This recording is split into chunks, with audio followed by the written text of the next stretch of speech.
पिछले 5 सालों में ये डेरिवेशन 3 बार आया है। आप समझ सकते हो क्लास 12 फिजिक्स में ये डेरिवेशन कितना ज्यादा इंपॉर्टेंट है आप लोगों के लिए। ये 3 नंबर का डेरिवेशन आप आज कंफर्म करके जाओ और बेधड़क होकर 23 नंबर पासिंग के चाहिए होते हैं, ये 3 नंबर आज यहां से पक्के करो। ये डेरिवेशन आप जितनी बार सैंपल पेपर उठाओ आपको ये डेरिवेशन देखने को मिलेगा, electric field intensity due to dipole on axial line. और इस डेरिवेशन को रटते रटते बच्चे परेशान हो जाते हैं। आज आपको एकदम मक्खन मलाई होके मक्खन मलाई वाले फॉर्मेट से मैं आपको ये डेरिवेशन बताऊंगा और बिल्कुल डरने का नहीं है बच्चों, बिल्कुल डरने का नहीं है। सामने टीचर है, भरोसा रखो मुझ पे, एकदम पेशेंस के साथ बैठो, गहरी सांस लो, तुम कर सकते हो और मैं कराऊंगा, टेंशन लेने की जरूरत नहीं। ठीक है, स्टार्ट करते हैं अपना प्यारा सा topic, electric field intensity due to dipole on axial line. तुम्हें बस इतना याद रखना है 3 नंबर आज पक्के, लिख लो 3 नंबर आज पक्के होंगे बस। तो सबसे पहले यहां पर एक डाइपोल कंसीडर करो, डायग्राम देखो कैसे हो, माइनस क्यू, बेटा यहां बनाया प्लस क्यू, ठीक। अब बेटा प्लस माइनस क्यू के बीच में, इनके बीच की कुछ ना कुछ सेपरेशन डिस्टेंस होगी। अब इलेक्ट्रिक डाइपोल में बीच में क्या होता है, एक मिड पॉइंट होता है, ठीक, जिसको हमने मान लिया ओ। क्या मान लिया, ओ मान लिया। बेटा डाइपोल की लेंथ कितनी होती है, 12, ठीक, हाँ सर। अब बेटा बात कौन सा कर रहा है, कह रहा है एक्सियल लाइन। बेटा एक्सियल लाइन का मतलब है एक्सिस के अलोंग, एक्सिस के अलोंग, ठीक। हम किसकी बात कर रहे हैं, एक्सिस के अलोंग की बात कर रहे हैं। बहुत ज्यादा डिटेल में नहीं घुसना, आपको डेरिवेशन का मजा दिखाएंगे। तो इसकी एक्सिस कौन सी होगी, बेटा ये वाली जो हॉरिजॉन्टल लाइन होती है, ये हॉरिजॉन्टल लाइन है, ये वर्टिकल लाइन होती है ना। कुछ याद आ रहा है, वर्टिकल लाइन, बेटा ये हॉरिजॉन्टल लाइन है, हाँ सर। बेटा हॉरिजॉन्टल लाइन पे एक्स एक्सिस होती है, वर्टिकल लाइन पे वाई एक्सिस होती है, इतना तो आपको पता है ना, हाँ सर, ठीक। बिल्कुल फील के साथ बैठो, भूल जाओ 7 से 8 मिनट और ये डेरिवेशन पक्का करके जाओ। यहां पर हम एक लाइन खींचते, ठीक है, इसको आगे बढ़ाते हैं। इसी के एक्सिस के अलोंग में हमको क्या निकालना है, इलेक्ट्रिक फील्ड इंटेंसिटी निकालनी है on dipole, dipole on axial line. मान लो इस एक्सिस पे हमने कोई पॉइंट मान लिया है P, ठीक है। बेटा जहां पर हमने P पॉइंट लेट किया है वहां पर एक टेस्ट चार्ज रख दो।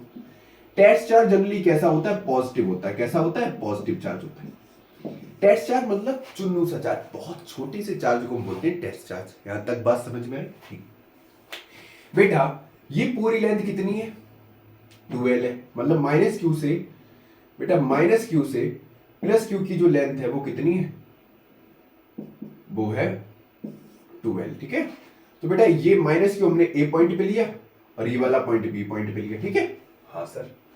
अब क्या करते हैं, ध्यान से देखो बेटा, लिख लेते हैं कुछ कंडीशंस बेटा। और जो O से लेके P की दूरी ली है वो ली हमने R, ठीक है। तो बेटा OP कितना रीजन डिस्टेंस है हमारा, R है, ठीक है, R लिया हमने। और बेटा OA बराबर OB कितना है हमारे पास, L कितना है, L। OA बराबर OB, ठीक है, आधा आधा हो जाएगा, ठीक। अब अगर मैं पूछूं बच्चों AP कितना होगा, AP कितना होगा बच्चों, AP कितना होगा, A से लेके P की बीच की दूरी कितनी होगी बेटा, बेटा ये दूरी कितनी है R, ये वाली दूरी कितनी है L, तो AP कितना हो जाएगा R प्लस L, समझ मारा। ये दूरी कितनी है L और ये दूरी कितनी है R, तो R प्लस L AP की दूरी होगी। अगर मान लो मुझे BP डिस्टेंस निकालनी है, पहले जितना बोलना उतना देखो पहले। अगर मुझे BP चाहिए तो कितना होगा बच्चों, BP कैसे निकालेंगे, बेटा BP निकलेगा, हमको ये वाली डिस्टेंस चाहिए, ये वाली, तो ये वाली डिस्टेंस निकालने के लिए क्या करना पड़ेगा, इस पूरी डिस्टेंस में से इतना माइनस करना पड़ेगा, ठीक है। इस पूरी डिस्टेंस में से O से लेके P की दूरी में से हमें कितनी लेंथ माइनस करनी पड़ेगी, OB, तो क्या मिलेगा BP, ठीक है। तो BP निकालने के लिए हमने क्या करना पड़ेगा, OP माइनस का OB, जो कि कितना है अपने पास, OP कितना है बेटा, OP कितना है R और ये वाली डिस्टेंस कितनी है L, तो R माइनस L। BP कितना निकला हमारे पास, R माइनस का L। हमें दो डिस्टेंस बस याद रखनी है, AP की और BP की। AP कितना है R प्लस L, BP कितना है R माइनस L। अब थोड़ा इंपॉर्टेंट चीज समझ लेते बेटा, ये प्लस चार्ज है, ये भी प्लस चार्ज है। बेटा प्लस प्लस क्या करता है, रिपेल करता है, तो इसकी वजह से इलेक्ट्रिक फील्ड लाइंस किधर होंगी, इधर होंगी, ठीक। इसको मैं E2 मान ले रहा हूं, E2 किधर होगी, इस साइड, क्यों, क्योंकि ये रिपेल करेगा। इस प्लस क्यू की वजह से इस क्यू नॉट पे जो फोर्स लगेगा किधर लगेगा, इधर की तरफ लगेगा, ये इससे दूर जाएगा, ठीक। तो ये दूर किधर जा रहा है, अलोंग BP, किधर जा रहा है, अलोंग BP, हाँ सही है भाई। इस प्लस क्यूब पे इसकी डायरेक्शन क्या है, अलोंग BP, किधर है P के अलोंग। इसका इलेक्ट्रिक फील्ड किधर जाएगा, इलेक्ट्रिक फील्ड इंटेंसिटी किधर होगी, इधर की तरफ, इलेक्ट्रिक फील्ड किधर होगा, इधर। ठीक, अब बेटा माइनस क्यू से देखो, माइनस क्यू की वजह से इलेक्ट्रिक फील्ड किधर होगा, ये माइनस क्यू, ये प्लस चार्ज, तो इधर किधर होगा, इधर। ठीक है, तो E1 किधर होगा बच्चों, इधर होगा। एरो क्या बताता है, डायरेक्शन, क्योंकि इलेक्ट्रिक फील्ड इंटेंसिटी कैसा है, वेक्टर क्वांटिटी है, तो एरो लगाना बिल्कुल भी ना भूलें। ठीक है, एरो लगाना बहुत जरूरी है। अब समझ में आ रही है बात, फिर से बता रहा हूं, माइनस क्यू इस क्यू नॉट पे क्या करेगा, अट्रैक्टिव फोर्स लगेगा, जिसकी वजह से इलेक्ट्रिक फील्ड इधर होगी। अब मैं तुमसे ये पूछूं कि इलेक्ट्रिक फील्ड ज्यादा कौन सी है, E2 ज्यादा है, बड़ी है, या फिर E1 ज्यादा बड़ी है? कंफ्यूज हो जाओगे। पहली चीज देखो बेटा, यहां से लेके दूरी कौन सी ज्यादा है, ये दूरी ज्यादा है या ये दूरी ज्यादा है, ये दूरी ज्यादा है। तो आपने फॉर्मूला पढ़ा होगा इलेक्ट्रिक फील्ड इंटेंसिटी का, कितना था, Q/4πε0 r², यही तो था, यही तो था। अब बच्चों E जो है वो इनवर्सली प्रोपोर्शनल है किसके, E क्या है, इनवर्सली प्रोपोर्शनल है r² के। मतलब अगर डिस्टेंस बढ़ाओगे, ठीक है, डिस्टेंस बढ़ाओगे तो इलेक्ट्रिक फील्ड इंटेंसिटी क्या होगी, कम होगी। ठीक है, जाहिर सी बात है, डिस्टेंस बढ़ने से इलेक्ट्रिक फील्ड इंटेंसिटी कैसी होती है, वीक होती है। और इलेक्ट्रिक फील्ड जितना ज्यादा होगा, दोनों की चार्जेस के बीच की जो डिस्टेंस है वो उतनी कम होगी। बात समझ में आई? हाँ सर। भाई दो चार्जेस के बीच की दूरी बढ़ने से क्या होगा, फोर्स ऑफ अट्रैक्शन घटेगा और चार्ज पास पास आएंगे, तो मैग्नीट्यूड ऑफ इलेक्ट्रिक फील्ड कैसा होगा, ज्यादा होगा। वो ज्यादा तेजी से क्या करेगा, दूसरे चार्ज पे फोर्स लगाएगा। बात समझ में आई या नहीं? तो बिल्कुल सिंपल सा क्या है, ये बेटा डिस्टेंस ज्यादा है, ये डिस्टेंस कम है, तो इधर इलेक्ट्रिक फील्ड ज्यादा होगा। भाई जितना ज्यादा चार्ज होता है इलेक्ट्रिक फील्ड उतनी ही ज्यादा होती है, सिंपल सी चीज है। तो बेटा E2 जो है वो ग्रेटर देन है किससे, E1 से। बात समझ में आई? तो नेट इलेक्ट्रिक फील्ड इंटेंसिटी किधर होगी, नेट इलेक्ट्रिक फील्ड इंटेंसिटी किधर होगी बच्चों, किधर होगी, नेट ही किधर होगी, इधर। ठीक है, तो अगर हमें इलेक्ट्रिक फील्ड इंटेंसिटी निकालनी है, ठीक है, EFI नेट, EFI क्या है, इलेक्ट्रिक फील्ड इंटेंसिटी निकालनी है, तो क्या करना पड़ेगा, E2 माइनस का E1, E2 माइनस का E1। इतनी बात भेजे में खुशी, ये लाइन समझ में आई? अब माइनस का किया, पता चल गया, क्योंकि इलेक्ट्रिक फील्ड ज्यादा किसका है, E2 का, E2 माइनस का E1 किया। अब यहां पर अनलाइक चार्जेस थे, तो इस वजह से हमने क्या कर दिया, माइनस कर दिया। ठीक, अगर लाइक चार्जेस होते तो हम क्या करते, बाद में ऐड करते। समझ में आ गया? क्योंकि लाइक चार्जेस क्या करते, सेम डायरेक्शन में लाइन होते। अब लेकिन ग्रेटर कौन सा है भैया, E2 ज्यादा है, क्यों, क्योंकि ये डिस्टेंस कैसी है, कम है, और ये वाली डिस्टेंस कैसी है, ज्यादा है। सिंपल सी चीज है, आई बात समझ में? अब हमको कुछ नहीं करना है, फॉर्मूला लगाना है। क्या लगाना है, फॉर्मूला लगाना है। तो फॉर्मूला लगाने के लिए सिंपल सा देखो, E1 due to electric field intensity due to minus Q, बेटा इस माइनस क्यू के रिस्पेक्ट में निकालो। तो ये किधर है, इधर। E1 निकाल ले, इसको हमने E1 नाम दिया था, सिंपल सा चीज, कोई बात नहीं। E1 निकालने के लिए बच्चों क्या करोगे, कुछ नहीं करो, सिंपल सा रखो Q/4πε0। बेटा ये डिस्टेंस किधर है, ये Q नॉट किधर आ रहा है, A की तरफ, तो AP डिस्टेंस को हमने कितना लिया था, R प्लस का L का होल स्क्वायर। समझ में आया या नहीं आया, समझ में आ गया? और इसकी डायरेक्शन क्या होगी, अलोंग PA, ठीक है, या AP। ये किधर मूव कर रहा है, टेस्ट चार्ज माइनस क्यू की तरफ, क्योंकि अट्रैक्टिव फोर्स है। बात समझ में आई? ठीक है।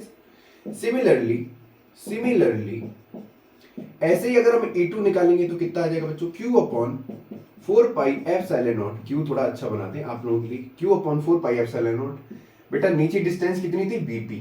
BP कौन सी थी, ये, क्योंकि इस प्लस क्यू की वजह से इलेक्ट्रिक फील्ड किधर होगा, इधर की तरफ। ठीक है, तो कितना हो जाएगा बच्चों, R माइनस L का होल स्क्वायर, क्योंकि डिस्टेंस अपॉन नीचे में क्या आता था, स्क्वायर। ठीक है, अगर आपने ये फॉर्मूला पढ़ा है ना, अभी बताया था, E अपॉन क्या था, Q/4πε0 R²। ठीक, तो ये R स्क्वायर है, तो जो डिस्टेंस हमने ली थी वो R प्लस L स्क्वायर लेंगे। ये डिस्टेंस AP है तो R plus L square, BP है तो R माइनस L स्क्वायर। समझ में आई बात? हाँ ठीक है, कोई दिक्कत है यहां तक? ठीक है, अब हमको क्या करना है, यहां पर वैल्यू रख देनी है। इसकी जगह वैल्यू रखेंगे तो कितना आएगा बच्चों, कितना आएगा, तुम लोग मेरा हाथ पूरा गंदा करवा दे रहे हो। ये जो आएगा, ये आएगा, अगर EFI नेट निकालेंगे हम तो ये आएगा, बेटा रखो E2 माइनस का E1, तो Q/4πε0, ठीक है, R माइनस L का whole square minus Q/4πε0 R plus L का होल स्क्वायर। ठीक है, सही चीज है बेटा। इसकी डायरेक्शन आपको मैंने बताई थी, अलोंग BP होगा। ठीक है, अगर हमको यहां पर कुछ कॉमन दिख रहा है तो कॉमन निकालो। कितना दिख रहा है बेटा? Q अपॉन 4π∈0 कॉमन दिख रहा है। ठीक है, अंदर कितना बचेगा बच्चों? ये बचेगा 1 माइनस r माइनस एल का whole square minus 1 upon r plus L का होल स्क्वायर। इतनी बात समझ में आई? यहां तक समझ में आया? ठीक है, आगे बढ़े, देखते जाओ, टेंशन नहीं लेने का। ठीक है, ये चीज समझ में आई? ठीक है, अब आगे बात करते हैं। नेक्स्ट स्टेप बच्चों क्या है? Q अपॉन 4π∈0 हमको ऐसे ही रखना है बेटा, लो एलसीएम, तो ये आ जाएगा ऊपर r प्लस एल का होल स्क्वायर।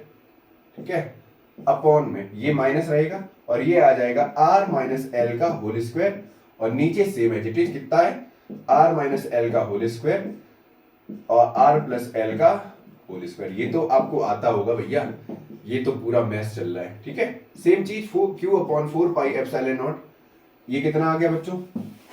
खोलो, a प्लस बी का होल स्क्वायर खोलो इसको, तो आर स्क्वायर प्लस का L square plus 2 into R L. ठीक है, सही चीज है। अंदर फिर पूरा खोलो, R square plus L square minus कितना हो जाएगा? 2RL, a प्लस बी का होल स्क्वायर लग गई आइडेंटिटी।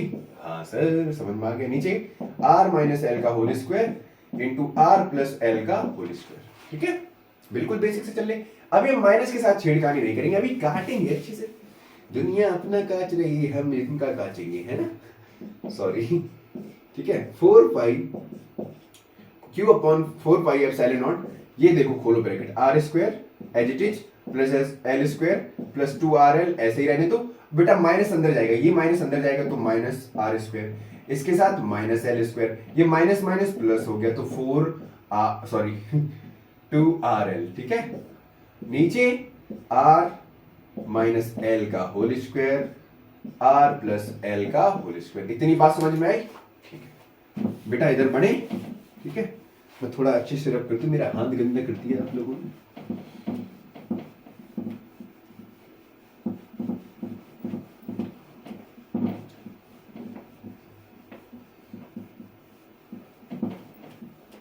बेटा इतनी बात समझ में आई? इतनी चीज समझ में आई? कोई दिक्कत? ठीक है, अब देखो जरा, अब हमको क्या करना है? इसको काटो, आर स्क्वायर इस वाले आर स्क्वायर के साथ गया, ये वाला एल स्क्वायर इस वाले एल स्क्वायर से गया क्योंकि प्लस माइनस, तो क्या बचा अंदर? Q अपॉन, अरे यार अंदर कितना बचा? Q upon 4π∈0।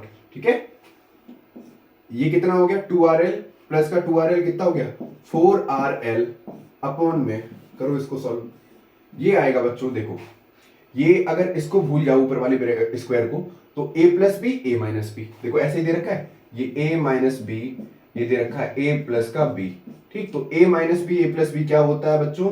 a square minus का b स्क्वायर, और इसके ऊपर ये दोनों स्क्वायर लगे तो ऊपर स्क्वायर लगा दो। ठीक है, कोई दिक्कत? बेटा दोनों स्क्वायर तो एक ही हो जाएगा, ये पूरा एक आइडेंटिटी लगी, इसका स्क्वायर ये रहा। बेसिक मैथ्स आती है? हाँ ठीक है, तो इसको मैं ऐसे लिख सकता हूं, R square R minus L का होल स्क्वायर, है ना? कोई दिक्कत? आर माइनस एल का होल स्क्वायर, कोई दिक्कत? कुछ गड़बड़ हो गया क्या? अच्छा, A square minus B square, ये सॉरी, अब ठीक है ना? सॉरी, अब तो ठीक है ना? ए स्क्वायर माइनस बी स्क्वायर और ऊपर होल स्क्वायर जो था। ठीक है, अब बच्चों यहां पर हमने एक फॉर्मूला पढ़ा था डाइपोल मोमेंट का, P बराबर Q इंटू 2L पढ़ा था। तो यहां पर कुछ फॉर्मूला बनाते हैं, जुगाड़ करते हैं इनकी। कैसे करेंगे? देखो ऐसे करेंगे, अरे यार, Q अपॉन 4π∈0। बेटा इस 2 को 4 को तोड़ लो, पहले लिख लो 2Q। ठीक है, एक R इधर ले आओ इंटू 2L। ठीक है, सही है बेटा? 2 2 जा 4, QR इंटू L, सही जा रहा है नीचे, और ये कितना हो जाएगा? आर स्क्वायर माइनस का एल स्क्वायर और होल स्क्वायर लग गया। अब देखो बेटा नेक्स्ट स्टेप में Q इंटू 2L को हम क्या लिखते थे? P, तो इसको मैं ऐसे लिख सकता हूं 2RP। ठीक, P की जगह हमने क्या रख दिया? Q into 2L। अगर ना चाहो तो और अच्छे से लिख लो बेटा, 2R ऐसे लिखो और Q इंटू 2L। ठीक, अपॉन में ये हो जाएगा 4 pi epsilon naught R square minus का एल स्क्वायर का होल स्क्वायर। ठीक है, हाँ सर इतनी बात तो समझ में आ गई। ठीक, ये डेरिवेशन कितना बड़ा है सर? बिल्कुल बड़ा नहीं है, आपको बस मैथ्स आनी चाहिए। फिजिक्स मैंने समझाई थी, आसानी से आप कर लोगे। सर हमने तो बायो ली है, कोई बात नहीं, 10 तक तो बेसिक मैथ्स आती थी ना, है ना, उतनी मैथ्स लगानी है बस। अब इस स्टेप को थोड़ा और अच्छे से कर लो बेटा। कितना आएगा? अब हमको रखना है, कितना आ जाएगा, P into 2R upon 4 pi epsilon naught R square minus का एल स्क्वायर का होल स्क्वायर। ये तो आ गया हमारा फाइनल आंसर, जो कि हो गया प्रूफ। ठीक, इतना आपको करना है बोर्ड एग्जाम में। लेकिन कुछ एक्स्ट्रा में भी पूछ लिया जाता है for short dipole. Short dipole के लिए क्या होता है बच्चों? शॉर्ट डाइपोल में बेटा जो एल होता है वो बहुत बहुत छोटा हो जाता है आर से। सुन लो, मतलब एल को हमें 0 रखना है। कितना रखना है? एल को 0। आर से एल बहुत छोटा छोटा हो जाता है बेटा। जब छोटा छोटा हो जाएगा तो ये टर्म कितना हो जाएगा? 0। ये टर्म कितना हो जाएगा? 0। तो इसको और अच्छे से सॉल्व कर लो, तो ये हो जाएगा P एरो बनाओ into 2R upon 4 pi epsilon naught into R की पावर 4। ठीक है, अब एक R से ये वाला आ गया, तो फॉर्मूला क्या बना? अब अपना फॉर्मूला बना बच्चों, P ऐसे नहीं, ऐसे लिखो 2P अपॉन में 4 pi epsilon naught into R cube. ये हमारा निकला final answer for a short dipole. ठीक है, तो electric field intensity due to dipole on axial line कैसा लगा? बिल्कुल डेरिवेशन हुआ था ना। आपको बस पहले स्टेप पता होनी चाहिए, वैल्यू पता होनी चाहिए, बाद में बस बेसिक मैथ्स आपको लगानी है और डेरिवेशन आपके सामने। इससे रिलेटेड न्यूमेरिकल भी पूछा जा सकता है, तो फॉर्मूला आपको पता है तो इजीली आप क्या कर सकते हो? सॉल्व कर सकते हो। ठीक है।